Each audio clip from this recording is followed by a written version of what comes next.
This episode of the CyberWire is made possible in part by Barracuda. Cybercriminals are working overtime. Last year, in the fourth quarter alone, phishing attacks disguised as COVID testing information increased by 521%. Barracuda has identified 13 types of email threats and how cybercriminals use them to steal money from your company or personal information from your employees and customers. Find out about the 13 email threat types and how Barracuda can provide complete email protection for your teams, your customers, and your reputation. Get your free ebook at barracuda.com/cyberwire. That's barracuda.com/cyberwire.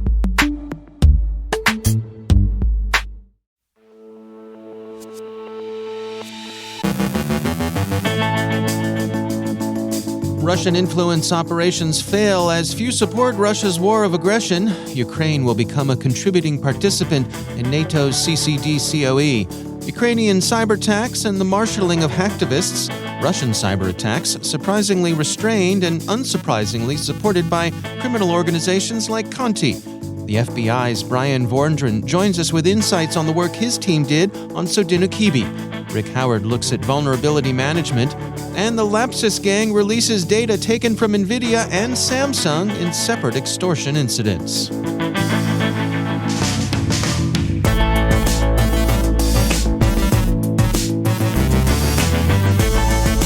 From the CyberWire studios at Data Tribe, I'm Dave Bittner with your CyberWire summary for Monday, March 7th, 2022.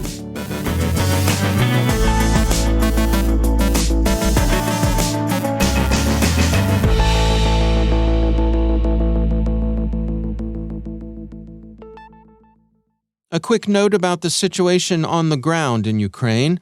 Within hours of agreeing to ceasefires late last week that would have permitted civilians to evacuate areas of active fighting, Russian forces resumed shelling the evacuation routes they'd agreed to protect. Russia today declared new humanitarian ceasefires in areas with heavy refugee traffic, but it seems unlikely that these will be any more reliable than earlier ceasefires. The UK's Ministry of Defence, in its regular update on Russia's war against Ukraine, yesterday assessed the situation as follows, quote, Russian forces probably made minimal ground advances over the weekend. It is highly unlikely that Russia has successfully achieved its planned objectives to date. Over the past 24 hours, a high level of Russian air and artillery strikes have continued to hit military and civilian sites in Ukrainian cities, end quote. Demonstrations around the world this Sunday ran strongly against Russia, the Washington Post reports, with governments disputing Russian government propaganda in social media.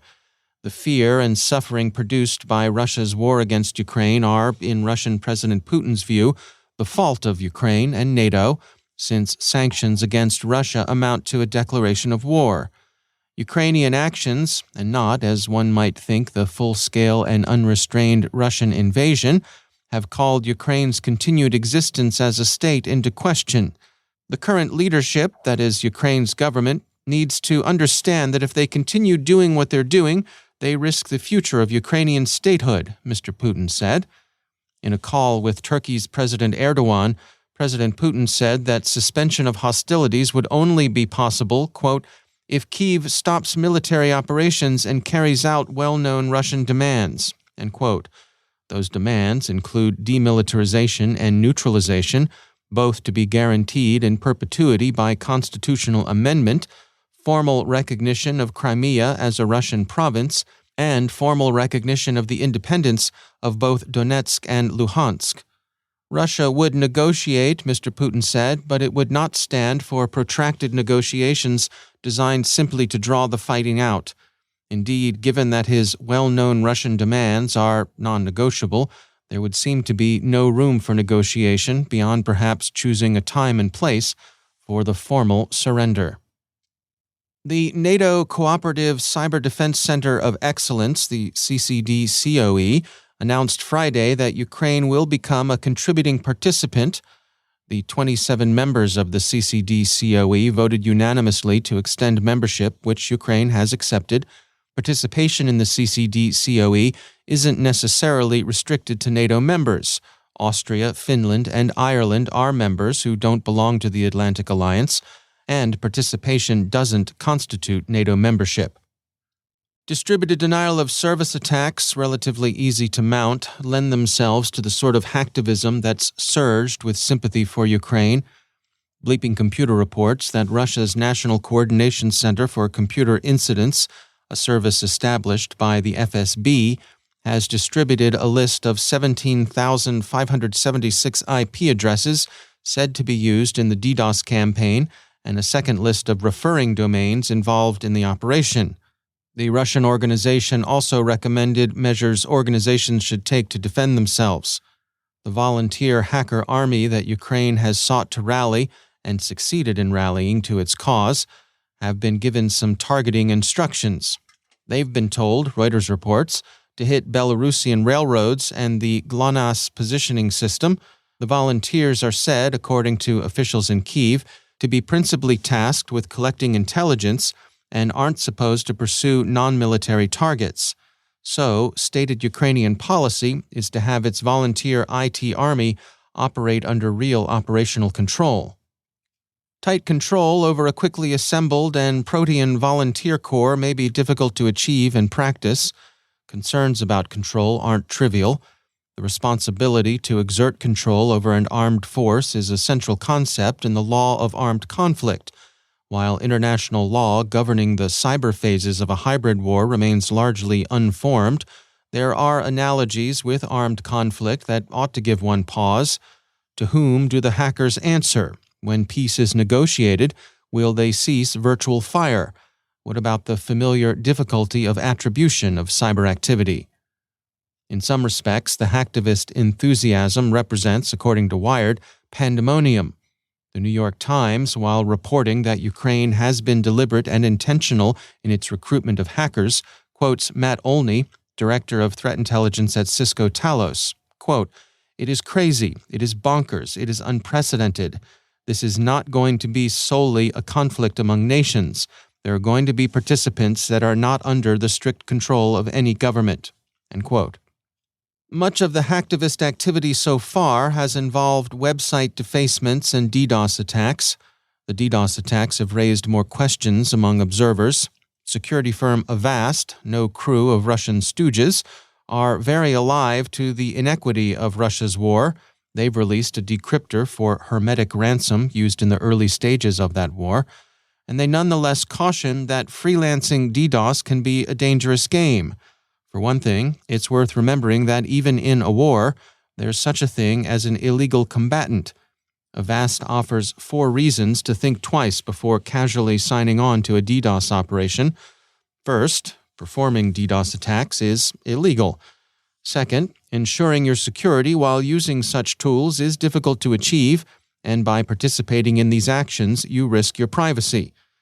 Third, by using these tools, you could cause counterproductive collateral damage, especially if you don't understand what you're doing by using them. And finally, historically, similar tools have been abused by various actors who piggybacked on their popularity and started distributing their own variants, including malware. Russian cyber attacks have been more muted since the outbreak of President Putin's war against Ukraine, but they haven't been absent. Ukraine's State Service of Special Communications and Information Protection tweeted Saturday, quote, "Russian hackers keep on attacking Ukrainian information resources non-stop.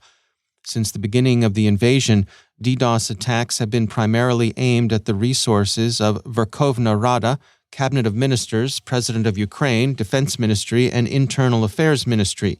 The only thing the occupants managed to do was to substitute the front pages at the sites of some local authorities." End quote.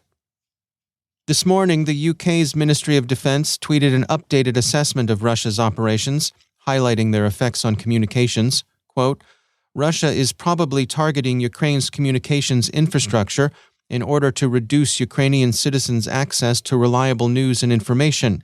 Russia reportedly struck a TV tower in Kharkiv yesterday, suspending broadcasting output. This follows a similar strike on a TV tower in Kyiv on 01 March 2022. Ukrainian internet access is also highly likely being disrupted as a result of collateral damage from Russian strikes on infrastructure." End quote. Russian cyber offensive operations have thus far had a negligible effect on either the war or international support of Ukraine, particularly as that support has been manifested in sanctions.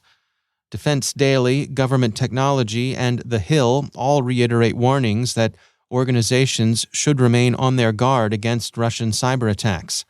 The Hill on Saturday published an appreciation of why a general cyber campaign against Western supporters of Ukraine has so far not materialized.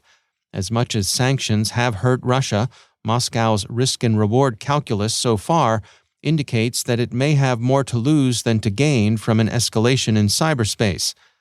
InfoRisk Today, late last week, offered an inventory of various explanations for Russia's relative restraint.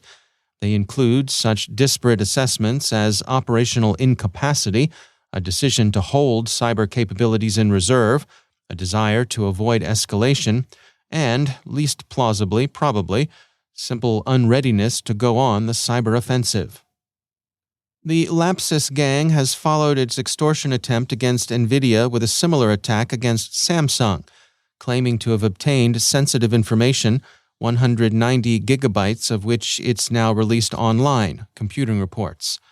Bleeping Computers said Friday that Lapsu claims to have source code for every trusted applet installed in Samsung's Trust Zone environment, algorithms for all biometric unlock operations, bootloader source code for all recent Samsung devices, confidential source code from Qualcomm, source code for Samsung's activation servers, and full source code for technology used for authorizing and authenticating Samsung accounts, including APIs and services. Concerning the NVIDIA hack, Lapsu said that the victim retaliated by hacking back. The gang said, quote, "They were able to connect to a virtual machine we use. Yes, they successfully encrypted the data. But," added Lapsu, "the gang followed anti-ransomware best practices and backed up the stolen data, so everything's fine." Avast argues that hacking back represents a slippery slope. It can be hard to stop and hard to contain. We should note that the hacking back claims originate with Lapsu, not NVIDIA. As the hoods put it, "We have a backup and it's safe from the scum," said the scum. We note they emphasized their outrage with three, count 'em, 3 exclamation points.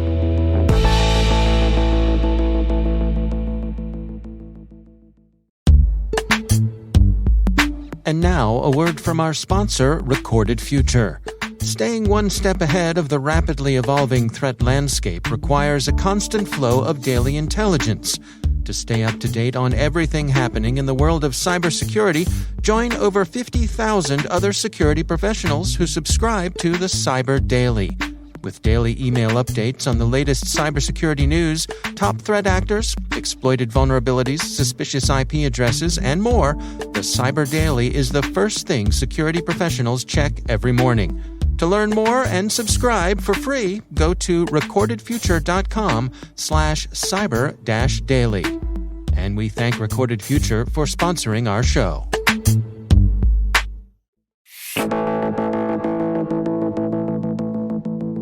And it's always a pleasure to welcome back to the show Rick Howard. He is the CyberWire's Chief Security Officer, also our Chief Analyst. Rick, great to have you back. Hey, Dave. You know, usually on these segments, we talk about your CSO Perspectives podcast, and I want to get to that in a second. But before we do, there's another show that you head up around here. And what I love about this show is it is an example of a very simple idea well executed. And there's a great pleasure in that. And that is called Word Notes. Just give us the short little description of what Word Notes is about. Well, thanks for saying that, Dave. I'm glad you like it because I'm having a blast putting it together. And Word Notes episodes are really short. They're less than 5 minutes, and they attempt to explain the alphabet soup of words and acronyms that permeate the cybersecurity space. So if you're really not sure about the meaning of words like cryptographic failures or non-fungible tokens or even fast flux attacks, you know, those words just kind of spring off your lips, okay? Sure. So this is the show for you. So we define the word, we give it some historical context, so that we can see where it fits into our world. And then we attempt to find where the word has popped up in our pop culture. Meaning, have we seen it in any of our nerd properties in TV and movies, or did some famous person somewhere refer to it? Yeah, I mean, one of the things about this is that every industry has its lingo, and I think you have to be really careful about that lingo not being gatekeeping. And I think that's something that can happen here, because if you don't know the lingo, it's hard to be part of the conversation. So this show helps folks stay up to speed on the lingo and get some perspective on it as well. I have to ask, what is your favorite nerd reference so far? Oh, I love that being able to put the nerd references in because, the secret might be out. I'm a little bit of a nerd myself. People Really? may have noticed I hadn't noticed that. No. So one of my favorite nerd references so far is the show we did for Monte Carlo Simulations. And the clip we ran it was from the Avengers Infinity War movie when Doctor Strange goes into a trance to calculate the odds of defeating the big bad guy Thanos in the next movie, right? And he's Right. he's essentially doing a Monte Carlo simulation. So how cool is that? Yeah, okay. Cool's one word for it. Yeah. Okay. I may have my nerd hat on. Okay, what can I say? That's fine. Hey, listen, I'm a card-carrying member myself. Hey, I meant to talk to you about that. Your dues you have to pay your dues. You're a little late. All right, so we're watching you out there. I'm not an honorary member. I still have to pay. All right, fine. Before I let you go here, what is this week's CSO Perspectives show about? Yeah, so for this show, I have a different take, a hot take, you might say, on where vulnerability management fits into our InfoSec program. I think it directly supports our zero trust strategy, but it requires help from our intelligence teams, our DevSecOps teams, and our ability to forecast risk. So it all sort of comes together in one little ball. All right. Well, that is all part of CSO Perspectives. You can find that as part of CyberWire Pro, which you can find on our website, thecyberwire.com. Rick Howard, thanks for joining us.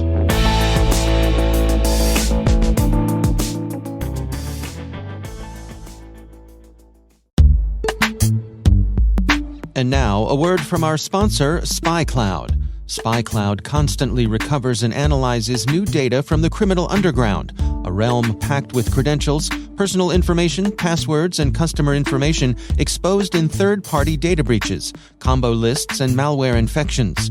With SpyCloud, you now have access to this data that historically has not been available and can take preventative efforts to defend your business against costly cyber attacks and hard-to-detect fraud that can negatively impact your bottom line and brand reputation. Visit spycloud.com/cyberwire to learn how to make recaptured data your best defense. That's spycloud.com/cyberwire. And we thank SpyCloud for sponsoring our show.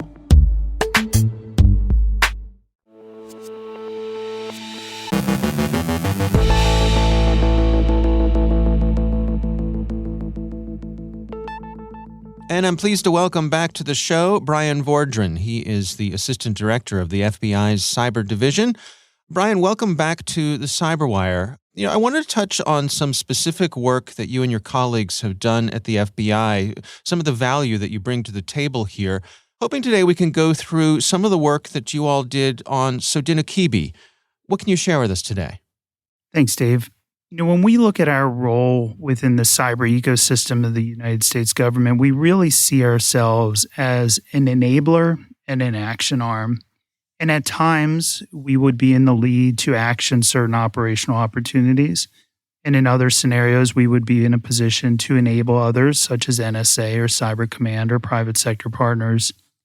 Related to Sodinokibi specifically, Sodinokibi was obviously a ransomware group based in Russia that had very significant effects on thousands of victims here in the United States and even more globally. But I think it's a good highlighting case for me to explain how we work at the center of that ecosystem. So we had good intelligence based on our investigation that had been ongoing for over 18 months earlier this year. And through that, we were able to enable specific actions on behalf of the part of IC partners and private sector partners But that case also shows our global reach, because when Yaroslav Vysinski conducted the attack against Kaseya, we immediately got to work. And our ability to prove through evidence that Vysinski's hands were on the keyboard that conducted that ransomware attack, and then our follow-on work with DOJ to ensure that we were able to get a red notice in place and an arrest warrant in place, allowed us to work with Polish authorities to secure his arrest. And now Vysinski is facing extradition. So the Sodinokibi case specifically shows how we sit at the center of that ecosystem. We have tremendous relationships with Cyber Command and NSA. Because of our investigative authorities, we're able to generate significant intelligence and evidence to share with them. And then lastly, as I mentioned, with the global reach to Poland, and Poland's just one example, we actually have representation in 70 countries around the world. We just have the tremendous ability to expand from our U.S. footprint to impact adversaries that are thousands and thousands and thousands of miles away and bring them to justice. So I think that case very much highlights our central role in the ecosystem. And Dave, I didn't even mention all of the cryptocurrency seizures that were part of that case. We have millions of dollars of seizures that have been made public in that case. And again, it speaks to the central role of the FBI, but also as importantly, our work with our interagency partners in the intelligence community. Can you give us some insights as to how often is it that the FBI takes the lead in these investigations? And what are the elements that dictate which organization within the federal government takes the lead from case to case? So when we speak solely about investigations, certainly the FBI is going to be the lead investigative agency for nation-state cyber actors. The criminal space that would really comprise botnets, ransomware, these types of threats, there is some differentiating between whether Secret Service or the FBI is going to be lead. On the traditional large ransomware variants, the FBI is generally going to be a lead, and that has certainly come to attention in the last 8 to 12 months here in the country. But in terms of prioritization, moving forward into a broader conversation about operational impact, I think what we value the most is conversations with private sector partners and our intelligence community partners about how we can impose the maximum cost on an adversary. How can we make their life more difficult? How can we cause them to have a bad day or a bad week? Sometimes that's done through indictments. Sometimes that's done through arrests. Sometimes that's done through cyber effects operations. Sometimes that's done through sanctions or rewards for justice provided by Department of State. The point is that there is very good ongoing dialogue within the interagency. And when I say the interagency, I do mean the FBI, Secret Service, State, Treasury, NSA, CISA, and Cyber Command, right, about how do we impose cost. And so those are becoming very mature conversations within the government about how do we use all of our tools, all in tandem, all in a synergistic way to impose the maximum cost. And I'm proud to be a part of that, to be honest with you, because I've seen maturity in the last year, and I expect more maturity to continue to grow in the upcoming years. All right. Well, Bryan Vorndran, Assistant Director of the FBI's Cyber Division, thanks so much for joining us. Thank you, Dave.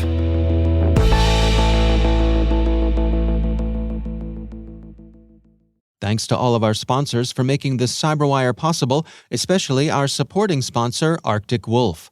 End cyber risk for your organization with the Arctic Wolf Security Operations Cloud and Concierge Security Model. Learn more at arcticwolf.com/cyberwire.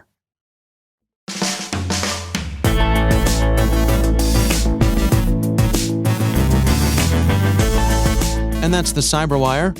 For links to all of today's stories, check out our daily briefing at thecyberwire.com. Don't forget to check out the Grumpy Old Geeks podcast, where I contribute to a regular segment called Security. I join Jason and Bryan on their show for a lively discussion of the latest security news every week. You can find Grumpy Old Geeks where all the fine podcasts are listed. The CyberWire podcast is proudly produced in Maryland out of the startup studios of Data Tribe, where they're co-building the next generation of cybersecurity teams and technologies.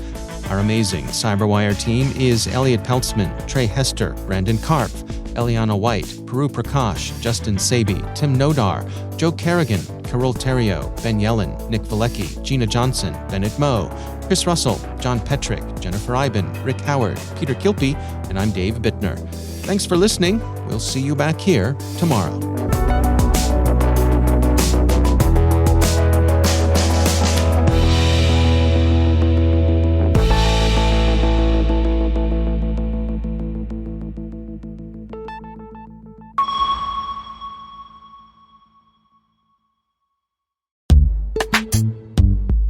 And now, a word from our sponsor, Code 42.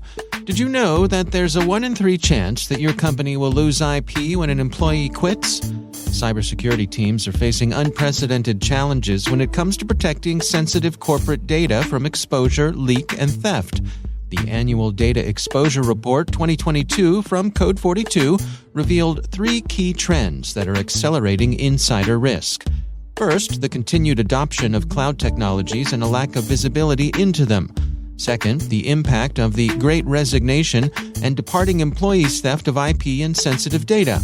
And third, the challenges of the new hybrid remote workforce and uncertainty over how to address it. As insider risk grows, Code 42's insider risk management approach helps protect data without slowing down business. Learn more at code42.com/showme. And we thank Code 42 for sponsoring our show.